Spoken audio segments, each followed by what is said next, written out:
Hafide, and welcome to the Guam Women's Chamber of Commerce Women Rising podcast on the KUAM Podcast Network.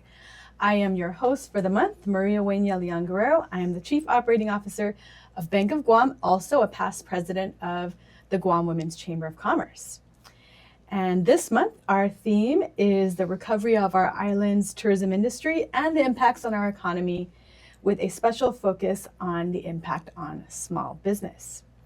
So we have a few guests that we're going to be having on the show today. First, I want to introduce Regine Bisco-Lee, who is the president and CEO of the Guam Visitors Bureau.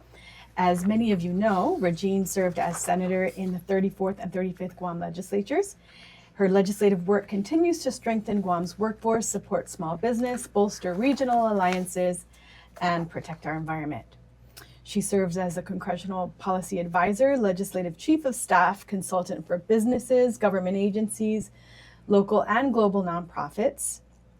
She served as a delegate for Guam to the 2012, 16, and 20 Democratic National Conventions, and was the National Committee Woman for the 2024 DNC.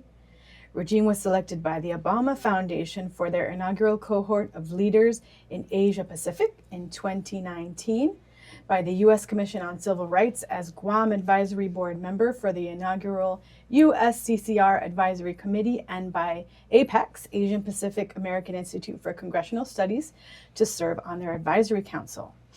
Regine also serves as the VP of Amphibious Aquatics, is a past board member of the Guam Women's Chamber of Commerce and Familauan Rights.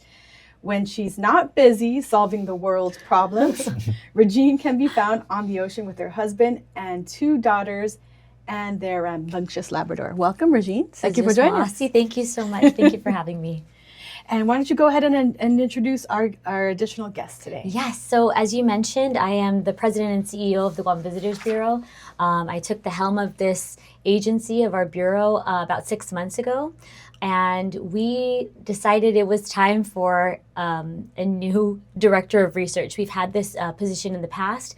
And so recently we were able to bring Mr. Christian Valencia on board, and that's my guest today. Christian has joined us at the Visitors Bureau and works on all things research for the Bureau and for our tourism industry. And it's just a really important component as we look to the future and forecasting our arrivals and figuring out how we did last year and what our future plans are. It's all about the data, right? Yeah, absolutely. Happy to be here. So good segue. Regine, you just last month, GVB released the results of a study called The Visitor Economy in Guam. Regine, Christian, maybe you can tell us a bit more about the study and what do you feel are the major takeaways from that study? Yeah, absolutely. So this study really looks at 2024 data. So it's the completed calendar year of 2024. And kind of the headline news is that Guam's tourism economy generated $1.4 billion. And it's really an indispensable role that it plays in our overall economic like all the different pieces that go into our economy, our economic engine. And so I think the tourist piece, the visitor piece is very important, but it's much more than that. It tells us that, you know, so much of the money generated supports jobs. We're talking about over 14,000 jobs that are supported by our industry. We're looking at the contributions to our overall GDP. So that's at a staggering $936 million contributed to the GDP from tourism. And then also, we think about all of our priority areas and how we fund that. And the tourism industry was able to generate $151 million in tax revenues. And so those taxes will go directly towards our priority areas of health, of public safety, of education, and so many others. And so without the tourism industry, households on Guam would be paying much, much more in taxes. And it just, you know, provides a good stabilizing force for our workforce and just opportunities for our people. Absolutely. Yeah. I think I read the for the jobs, was it like close to 20% of jobs on Guam are in some way tourist related? Was that right? Yes. So that's one in every 5 jobs is in some way related to tourism. So that's huge. It is. Christian, you want to add anything to that? This study is we didn't do it in-house. It was done by an international, a global economics company. Is it public information? Yes, it's public information. And maybe you guys can, real quick, where can people find it? You can find it on GuamVisitorsBureau.com. Under the research tab, you can find it under our tourism satellite account reports. Okay, sweet. Okay, go ahead. Yeah.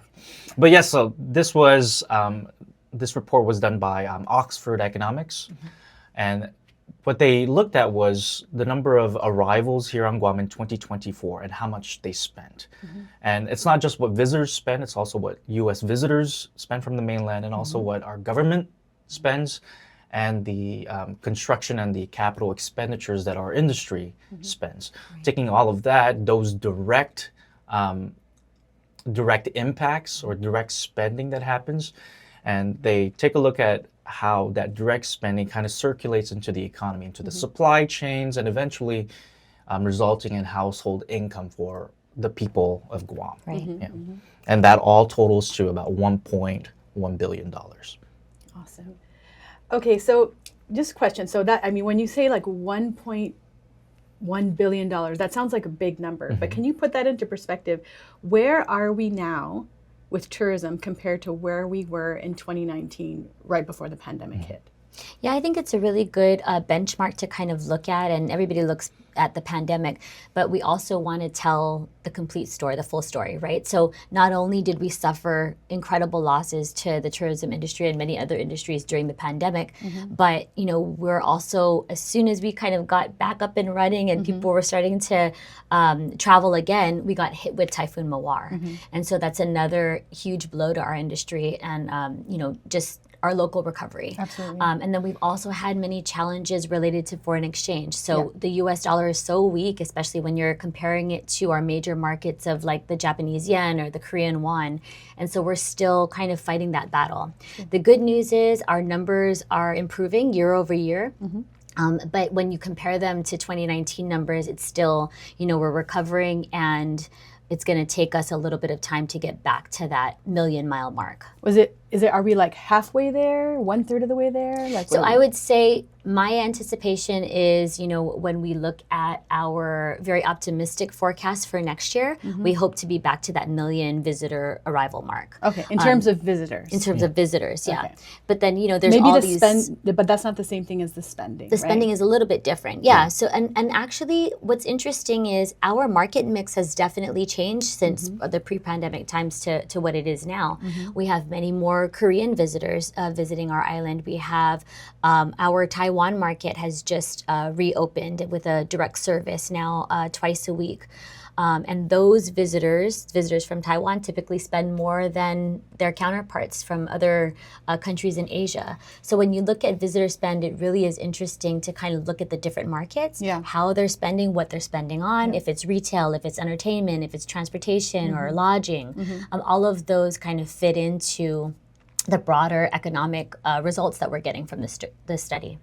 So that's a good segue to my next question, because, I was going to ask, when do you think that we will recover to tourism when we are at our greatest point? And I guess the data is showing that, at least in terms of visitors, we're hoping it might be towards the end of next year. So towards the end of 2026 is our optimistic forecast. Christian, do you have anything to add on that one? Because in 2024, we were already at about 740,000, and the industrial capacity for tourism is 1 million, right? So we're just shy of about 250,000. And right now, I think for 2025 calendar year, we'll be able to reach at about like 800 or 850,000. So we're just there, like we're within striking distance. But again, there are a number of other factors that are completely outside of our control. The things that we can control is, for many of the folks listening to this podcast, just being good corporate citizens, being good community partners, and making sure that we're welcoming our visitors. We're showing them that Hafaday spirit and an incredible experience when they come to our island. And then on the government side, really working with our partners like DPW and Parks and Rec and the airport and GITA, and making sure that our destination is one that holds incredible value for visitors. And when they get here, they feel like, wow, this has been an incredible escape from my everyday life. Guam is beautiful, it's clean, the people are friendly, I'm getting an experience here that I can't get anywhere else in the world. And so doing a better job of kind of telling that story and then having the community join us in all of the efforts that we are pushing forward. Absolutely. We need to take ownership. Yes, absolutely. And take pride in our And take island. pride, 100%. Okay, one last question. So about the study, but really just about your outlook. So do you think that tourism moving forward will look different than what we have become accustomed to? So where my mind is going is target markets. You mentioned target markets. How are those changing? Level of spending. How is that changing? Right. The types of experiences that these visitors want to see and do. Will we need to evolve and meet those expectations? Right. Well, I think absolutely it's a completely different, it's a shift, right? After the pandemic, there are a lot of different things that we took into consideration. The way that we connect with our customers, the way that we connect with our visitors is really important. Much more It emphasis. seems like there's a move away from these like large group tour formats. Right. It's a lot more independent. Right. We still work with a lot of our tour agents, but a lot of them, when you go to book, what do? You go directly online. Yeah. To a lot of either an airline or an online travel agency like Klook or Kayak or Google Flights or something like that. Whatever, hotels.com, whichever one is your favorite, right? So the way that we're reaching our customers is different. Also, the story that we're telling is a little bit different. We're wanting to focus a little bit more on authentic Guam and what makes Guam unique, what makes Guam so special, and some experiences that you can get here that you cannot get anywhere else in the world. And so, yeah, Christian and I were actually just having this conversation earlier today about that, about culture and Right, and driving that thread of culture in everything that we do, and communicating that through all of our online communications, right? And especially when we're seeing a lot more free and independent travelers, right? So every time they see something about Guam, we want to make sure that it's about really the true Guam and what we can offer for our visitors. Yes. All right. Well, I think we're going to take a quick break, but thank you guys for the great conversation. Let's keep this going. Let's do it. Let's do it.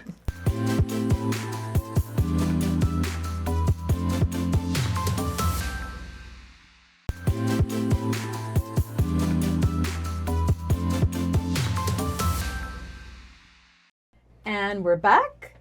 Thank you for joining us for the Guam Women's Chamber of Commerce Women Rising podcast on the KUAM Podcast Network. I'm here with my guest, Regine Bisco-Lee, President and CEO of the Guam Visitors Bureau. And Regine, we have two beautiful ladies that have joined us today. Would you like to introduce them? Yes, absolutely. We have Jerry Leon Guerrero, the General Manager of Aztec. So Jerry, thank you so much for joining us, and we want to welcome you to the podcast. Thank you very much. And to the left of me, I have Ms. Anna Mae. She is the sole proprietor for Natalie's Collection. Yes, wonderful. Hi. So our theme this month, of course, is tourism, impacts on the economy, and small business in particular. So kind of want to focus in on small business. So in the first part of our podcast, we talked about the study that GVB recently did. One interesting data point for me was the breakdown of visitor spending. And so what I noticed that, okay, no surprise, right? The lion's share of 41% of the money goes to the lodging. 25% goes to retail, 20% to food and beverage, 7% to transportation, and then the final 7% to recreation/entertainment. So when I'm a real data nerd, so when I was looking at this, what I noticed was that the categories of retail, transportation, and recreation/entertainment, these seem like the more discretionary spending categories. So more like the optional stuff, right? So with the retail, in 2024 is 58% of what it was at the height. Right. For the transportation, it's only 47% of what it was at the height.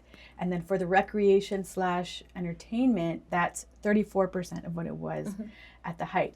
So my guess is that these types of business are the ones that are continuing to struggle the most. Is that true? Yeah, I think that's definitely true. The numbers are kind of showing us that. But I think, in terms of our overall goal at the Visitors Bureau, we're like laser focused on driving arrivals, really thinking about how we can get visitors here. And then also the other piece of that is increasing local participation in our industry. Because if our local businesses and our local people aren't thriving and doing well and sharing in the success of the tourism industry, then what's the point? And it really is what draws people to Guam. They want to interact with our local community. They want to get an experience. They want authentic experiences. Yes, authentic Hafaday spirit. They want to interact with local vendors. And so what the recovery committee was really thinking about was they were thinking about events like the barbecue block party and Guam Micronesia Island Fair, and opportunities for visitors to really get that special interaction with local vendors, with local business people, with our residents, even with the military community. And so we thought about, creating a night market in Tumon, or a night market on Sunday, something that's separate from our Wednesday night market at Chamorro Village. And so we really were thinking about the proximity of where the lion's share of our visitors are staying. We wanted that to be very convenient for them to just roll out of their beds or out of their hotel rooms and grab dinner somewhere in Tumon and then come and visit the night market. So when did that start? So it started in July 27th. That's right, July. Okay. That was our first Sunday. We actually had to postpone it because of a a weather That's issue. That's not that long ago, actually. No, it wasn't. Okay. So we had about a 10-week run to kind of see, is this a good idea? Will people come? And it was incredible. I mean, Jerry can share with you some of our numbers, but also just the response that we've had from local businesses, from entrepreneurs, people who sold out some of their merchandise on the first night. It's been very, very positive. We've had to adjust, and there have been some feedback that we've received from folks, and we're always trying to improve. But yeah, Jerry, do you want to talk a little bit about just what a success the Tumon Night Market has been? Yes, we were quite taken aback at the fact of the amount of businesses out there that would really like to participate. Right now, our growing numbers after the 10-week pilot project, we're about, I would say, 130 small business vendors, booths that want to participate, not including, now my numbers are about almost 60 entertainment and musicians that also want to partake in creating this big development, right, for our island, right? And I think one of the main things that we all agreed upon is the fact that we want to get back to our community, right? We want to do whatever it takes to grow our economy.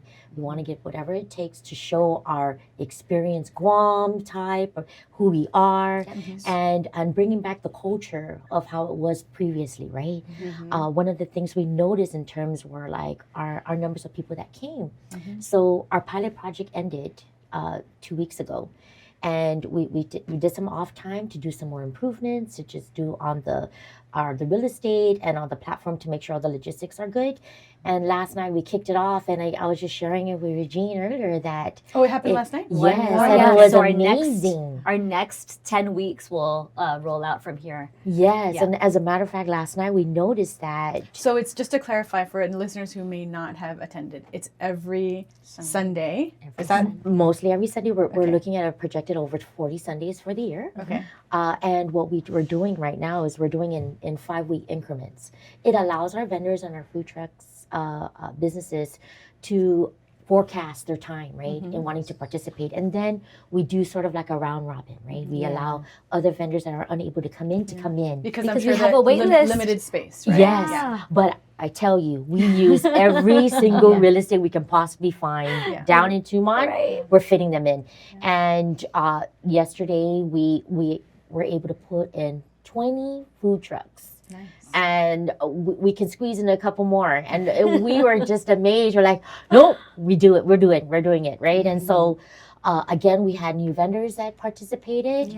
And they were really, quite taken aback at the fact that the magnitude of it, right? Everybody heard and say, okay, haven't quite come down. But now that they have, they're just like, wow, this is amazing, right? And we see the growth in our visitors that came, and of course then our sustainable for our locals that come weekly. We've already driven a lot of those that come almost every Sunday when we're on, and they sit and they hang out, they eat, they listen to the entertainment, Yeah, it's wonderful. they talk to others that are around them, and it's interesting because even our security groups, they participate.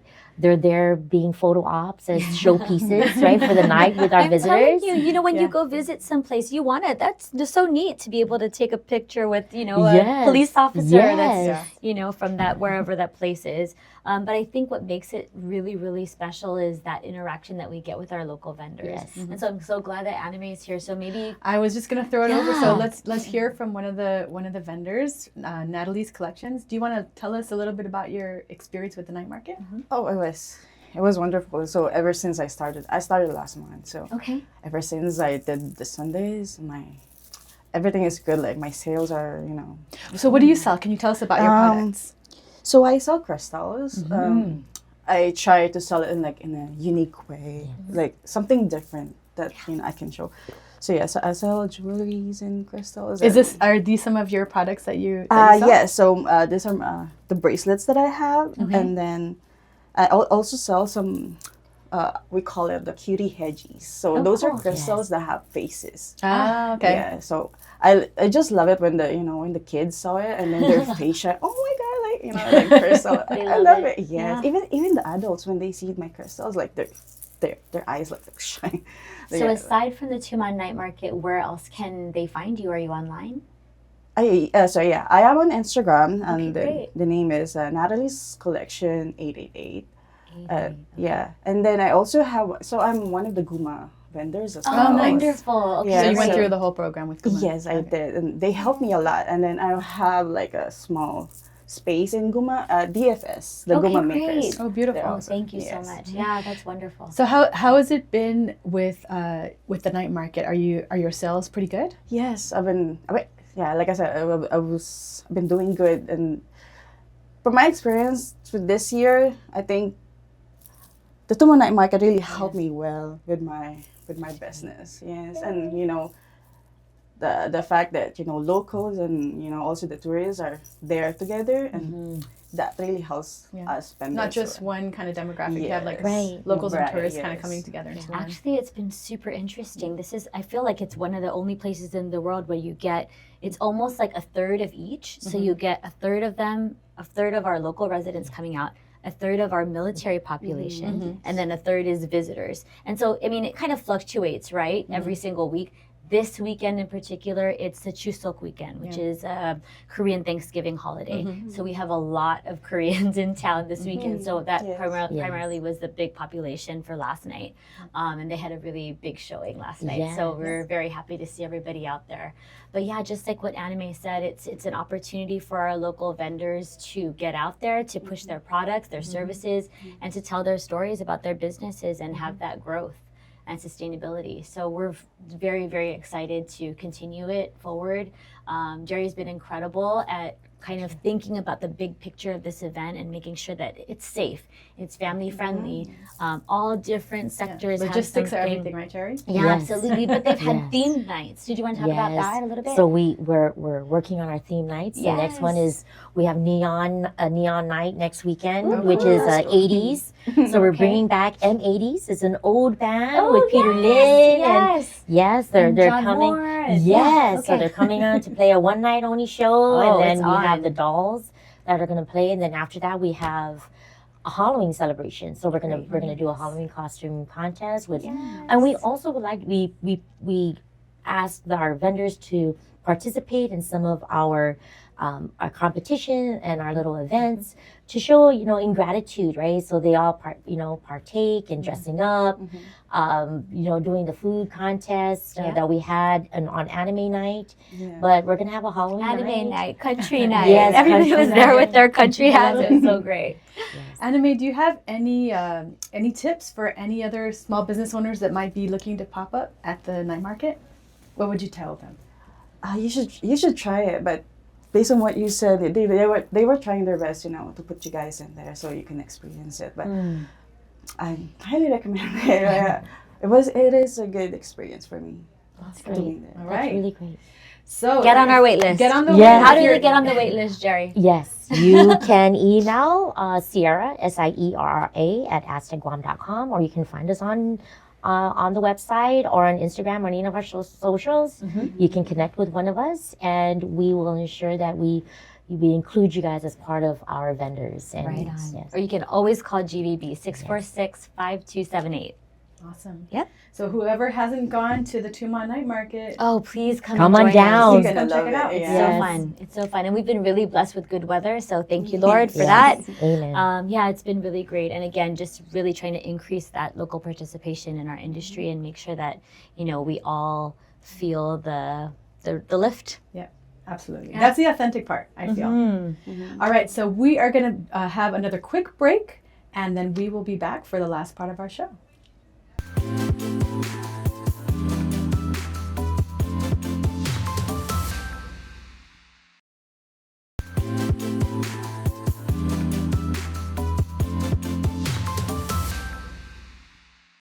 And we're back with our guest today, Regine Bisco-Lee from Guam Visitors Bureau.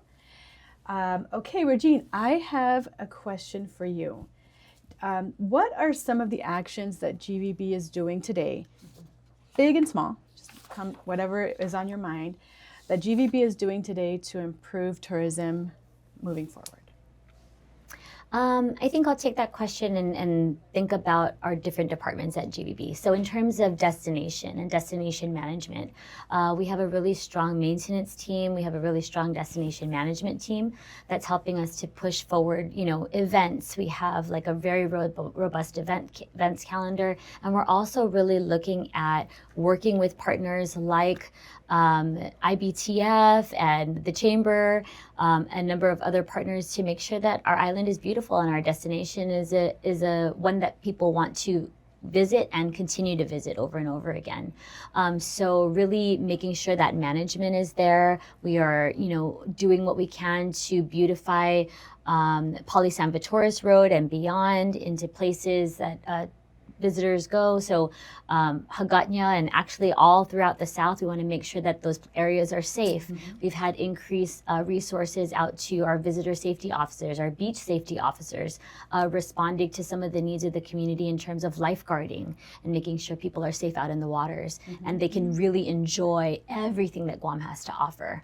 Also pushing our GVB members, so like trying to get to these niche audiences and niche targets, like people who are here for golfing, people are here for diving, wedding packages, all of these different things. Just making sure that they have all of those experiences that they're able to tap into while they're visiting our island. That's one part, the destination management piece. And then we're also really focused on marketing. Many people may have heard about our request to the legislature for $10 million more for airline incentives and marketing. And so we're really taking that huge investment that we received from the government of Guam and figuring out ways to drive arrivals and ways to really leverage, especially in the Korean market, which is very, very dynamic. In the next few quarters, there's a huge merger that's happening between Korean Air and Asiana. So those two mammoth companies are joining, and it'll be a huge company that has two full-service carriers and then a bunch of low-cost carriers. So they are gonna, they're dominating the Korean market at this point. So really trying to make sure that they bring those seats back to Guam and we're able to fill them with visitors, and making sure that that kind of market mix is sustained and looking at other new markets. So there's just so many things happening at GVB. A lot of really big wins. I think the Tumon Night Market has been a huge win for us. Is that part of the destination management? It group? is. Okay. It is, and it's part of our recovery plan and really trying to make sure that, that's part of our marketing and getting people excited about coming to Guam to experience this new attraction.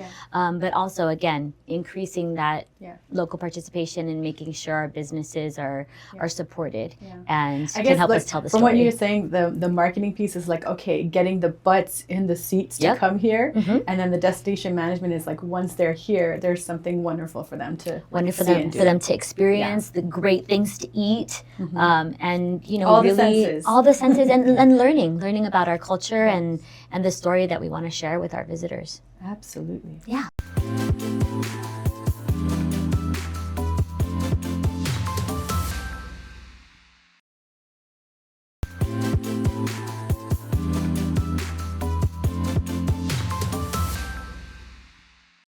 All right, so now for the fun part. Oh, okay. I thought that was fun. It is fun, but we're wrapping things up, and so I prepared just a few rapid fire questions. Okay. Any of you ladies can answer, so just, if you're so moved, Okay. fire away. Okay. Okay, what's one word that you would use to describe Guam's tourism recovery? Dynamic. Jerry, do you have a word? Experience. Okay. Awesome. Okay. All right, so what is the biggest lesson learned from the pandemic? Sorry, I know that's an overuse, but what's the biggest lesson learned from all of our struggles, including the pandemic? All of our struggles, like from a personal perspective or professional? or However just you want to whatever? define it, just... Well, personally, I feel like the pandemic, and I've used this in my professional life too, it gave us an opportunity to pause and reflect and really think about a different way of doing business, a different way of operating as a parent, as a businesswoman, as a community leader. What is it that we want to see in our future, and how can we kind of reposition ourselves to address that and attack that goal? Right, and I agree with her because one thing I've learned is pivot has been a common word in our language, right? Whether it be personal or What's in the business. Chamorro word for pivot? Pivot name? Pivot. Like to turn. I'm trying to think now. We'll have to get back to you. We'll check We'll the figure that one Kumashon. out. Okay, go ahead. That's a good one though.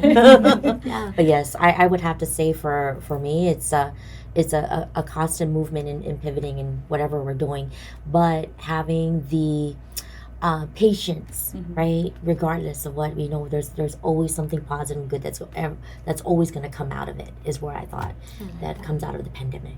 Yeah. For me, the COVID, it feels like for me, like it's like a blessing for me because that's how I started my business. During those, those lockdown, people are trying to do Different things. Yeah, different things like selling stuff. I think out of chaos and struggle sometimes comes creativity, right? Yes. Yes. Innovation. Yes. And I love it. Yep. Okay, so what's the most exciting initiative currently underway for GBB, for your business? Oh man, I love all of the signature events, and the night market is very exciting because it's new every Sunday. If you haven't been out for a Sunday night market, please come and check it out. It's such a cool experience. You get to just experience the flavors and all of the different things that we have to offer. Our hospitality. Yes, the I think entertainment is it's incredible. People will get up and dance. Yes. Yeah. Have you ever done the electric slide on the streets of Tumon? Check. Yes, I have. Not in the Come streets out of and try it. Tumon, Come out and try it. It's so but fun. many other places. All right, next question. What's one thing every visitor should buy from a local vendor? Ooh, that's a good question. Something Crystals. local. Yeah, crystals. Yes, That'll be something unique. Yeah, yes, those things, and then other vendors that do their created with their hands, like crochet, and then some other So jewelry vendors. local artisan made unique awesome. items. Ooh, And there's a yeah. lot. Oh, And yes. I look at hoping that our visitors, our locals, and our military, right, come out and buy one from every booth because everyone really offers a different type of product. Yeah. And even we have Deshelles who sits there and weaves. Mm, We used to have one, Daniel, but he goes, Jerry, I can't do it anymore. I go, why? He goes, because now I'm booked for how many? Oh, I know. So, is that your Yes, and so he couldn't be our vendor anymore, right? Because of It's a good he problem grew to his have. business. Yes, it's Good a for good him, problem good to for have. him. All right. Okay. What's your favorite local restaurant or cafe? Oh my gosh, that's so hard I know, because I'm sorry. so hungry right now. Don't So you I'm like, even where need- do I want to go? I'll do like top 5. I would say I love Girl, you can Moses. only I pick one. love You can only Jamaican pick Grill. I love Kings. I love. What are Okay, some go of the ahead. other ones? If I'm gonna say a pop up, last night was Beignet Louise. Ooh, I very tell you, good. everything Dikiki that he has. donuts. Dikiki donuts, yeah, Mama Bugs. There you go. So I last last night I tried the Mao Mao Mali Bites. Bites. Yeah, that was nice. that one's the- good. Yeah, They have we have corned, we have More reason to go to the night market. so many Yes. different ones. Okay, last one. If you had one day to be a tourist in Guam, where would you go first? Beach. Ipaw Beach, yeah. That's beautiful. Jerry. I would say the Tuma Night Market. Of course you would. Okay. Yeah, it depends on what day and what time. Yes. Jean? My favorite thing to do on Guam, so it wouldn't be the first thing. It's like at the end of the day, take those shoes off, put your feet in the sand, nice cold beverage, and take in one of our incredible sunsets. It's like my favorite, absolute favorite thing to do in life. It's perfect. It's a really great end to the Mine day. was the opposite of yours. Mine was the sunrise. Sunrise. Okay, I could do sunrise too. From the greatest place in the world, Zotnia. Yay! That's my view. That's your I know, but I'm biased, you know. We're surrounded. Anyways, that was it. Thank you guys for a wonderful conversation thank today. you. And, Yes, Biba Masi. Guahan. Biba. And Biba, our tourism industry. Biba Women's Chamber. All right, and now we are going to go over to our Guam Women's Chamber of Commerce President, Dina Pangilinan, for her President's Take.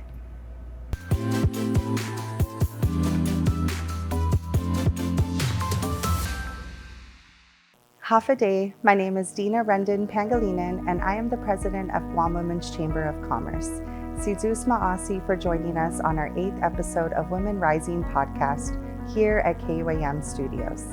On behalf of the Guam Women's Chamber of Commerce, we invite you to join us on this journey where together we help drive the equal participation of women in business and help shape the future of our island home in Guam. Whether you have been with us all along or just tuning in, thank you for your continued support.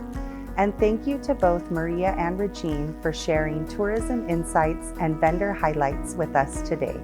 GWCC would like to congratulate GVB and AdsTech for the continued success of the Tumon Night Market, and thank our members who participate regularly as vendors at this market. Open for all to enjoy every Sunday for the next 10 Sundays and hopefully more in Tumon from 5 p.m. to 9 p.m. The Guam Women's Chamber of Commerce would also like to give a big thank you to our community for coming together last month at the lovely Hyatt Regency Guam for Fanatsu Familauan. This annual event would not have been possible without the support of our generous sponsors and inspiring speakers and hard-working organizers. It truly was a beautiful and inspiring day for all. And the fun continues next month as the Guam Women's Chamber prepares for our first bowling fundraiser, an all-ages event on November 15th at Century Lanes. Join us for a day of family-friendly activities and a chance of winning special prizes. Hope to see you there.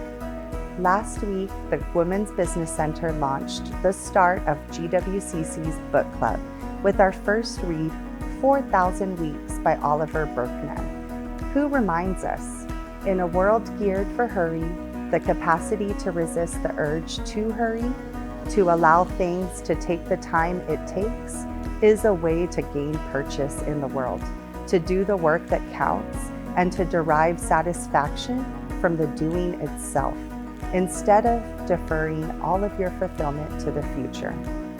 Stay up to date on our monthly meetings, book clubs, and more by following our social medias, Instagram or Facebook, and visiting our website, guamwomenschamber.com. Sidus Ma'asi for being here with us today, and follow along as we continue this journey next month with another episode of Women Rising. Adios for now. Women Rising on the KUAM Podcast Network is produced by the Guam Women's Chamber of Commerce. Learn more about the GWCC by visiting their website, www.guamwomenschamber.com, or any of their social media accounts. Join us next month for another episode.